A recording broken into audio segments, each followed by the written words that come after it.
It has been a long time since me, a Vikings fan, has enjoyed watching our offensive line. In fact, I think it's been since, maybe 2009, when the Vikings still had Steve Hutchinson. Wait, did they have Steve Hutchinson? I can't remember. I think they still had Steve Hutchinson. They still, just from top to bottom, their offensive line was respectable. But Brian McKinney, everybody, it just was great. I actually enjoyed that because that was the one year, even Phil Lodeholt starting at right tackle, the Vikings' new second-round draft pick. I really enjoyed the Vikings' offensive line. I think Ryan Cook was playing center or guard. I can't remember. I actually really liked it. I thought they were a really good offensive line. They gave Brett Favre plenty of time, and it was just awesome. However, since the dawn of time, really, other than 2012, I don't think there has been a solid guard play or interior offensive line play for the Vikings since that time. Joe Berger, maybe a couple of players here and there. Other than that, there's really not a lot that have been really impressed me a lot. It's been kind of a tough road. However, I do think that there is cause for celebration. I think Wyatt Davis is definitely one of those reasons. And before we get into why I think Wyatt Davis is going to solve a big hole in the Vikings interior offensive line, make sure you guys like and subscribe down below. Leave a like and a comment. Helps people find the show. We greatly appreciate all the support that we've gotten and we continue to get. We thank you all for doing that for us. So, it's time to not sugarcoat anything. The Vikings have had a huge interior offensive line problem for a long time. And whether it's not playing top players, whatever the reason is, not drafting high enough, from the players just not developing, Pat Elflein, we can go over it as much as you'd like. But at the end of the day, there has just been not enough respect given to the offensive line. In terms of respect, meaning they don't put enough draft capital in it.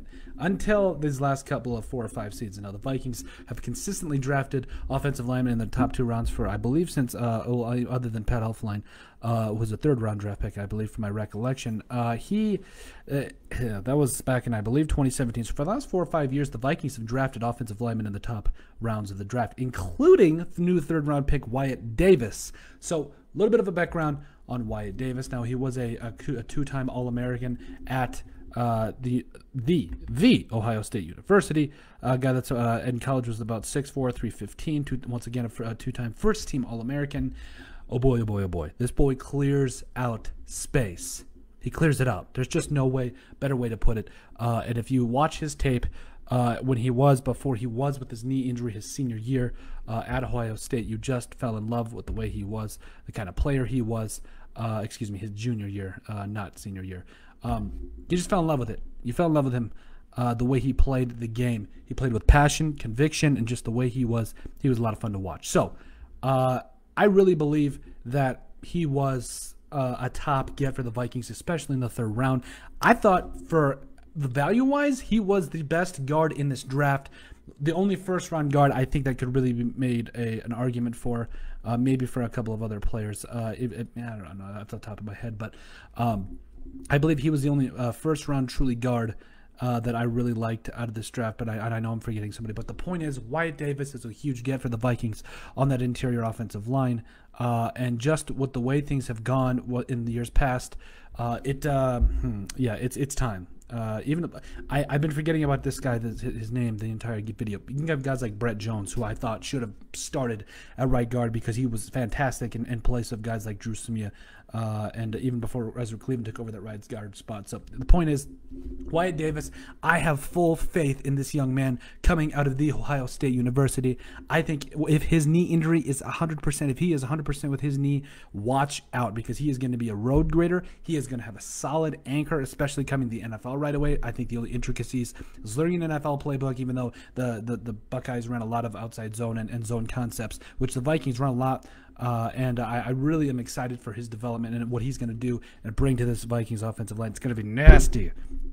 So I am truly very excited. And it's about time the Vikings have solved a problem on their interior offensive line. Garrett Bradbury, it's time to take a step up in year 3. It was a little bit better in year 2, but it's time, full go, man. Run blocking, pass blocking, the full go of it. Ezra Cleveland is probably going to go over to that left guard spot, even though he probably doesn't like it very much. But I think having him there, the more athletic guard between him and Wyatt Davis, is the best answer. Obviously, you got the both tackles and Christian Darrisaw and Brian O'Neill there at the right side there. So Man, oh man, oh man! It is time. This Vikings offensive line is a prime unit. It's been a long time, but it's time. This Vikings offensive line is a prime unit of this team, and it really leads the way. For guys like Dalvin Cook, gives Kirk Cousins some time because he's got weapons. Kirk Cousins has weapons. Irv Smith Jr., Adam Thielen, Justin Jefferson, and that's just to name a few. Even guys like Emir Smith-Marset. I hope I said his name. I think all those weapons are going to just really just come to flourish if this Vikings offensive line can come and start to dominate, because if they give Kirk Cousins time, he's proven he can be an effective quarterback in the NFL. But let me know what you guys think. I believe Wyatt Davis will solve a big hole on this Vikings interior offensive line. Will he do it? Will he help solve the Vikings?